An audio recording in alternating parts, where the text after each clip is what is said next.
అలా అండి ఈ వీడియోలో మనం రెడీమేడ్ ఫ్రాక్స్కి చిన్న చిన్న ఫిల్స్ ఉంటాయి కదా, ఆ ఫిల్స్ని ఎలా స్టిచ్ చేసుకోవాలో చూద్దామండి. మనం లెహంగాలకు కానీ నార్మల్గా ఫ్రాక్స్కి అయినా లాంగ్ ఫ్రాక్స్కి అట్లా ఒక 1 నుంచి 1.5 ఇంచ్ ఫిల్ వచ్చేలాగా స్టిచ్ చేస్తాం కదా. ఈ ఫిల్స్ అయితే అలా కాదండి.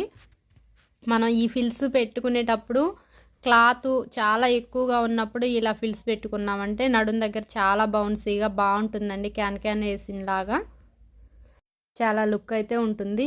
మనం ఎంత ఎక్కువ క్లాత్ ఇలా దగ్గరికి జరుపుకుంటూ చేతితోటి అయితే ఫిల్స్ అసలు అనొద్దండి. ఇలా దగ్గరకు అనుకుంటూ స్టిచ్ వేసుకుంటే చాలా నీట్గా వస్తుంది.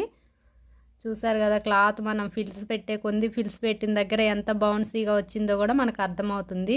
వీడియో ఎక్కడ స్కిప్ చేయకుండా చూడండి, లాస్ట్ వరకు మీకే అర్థమవుతుంది. మనం లైనింగ్ వేయకుండానే ఎంత బౌన్సీగా వచ్చిందో చాలా బాగుంటుందండి. ఒకసారి ఇలా స్టిచ్ చేసుకొని చూడండి. ఈ వీడియో ఎలా అనిపించిందో కమెంట్ చేయండి.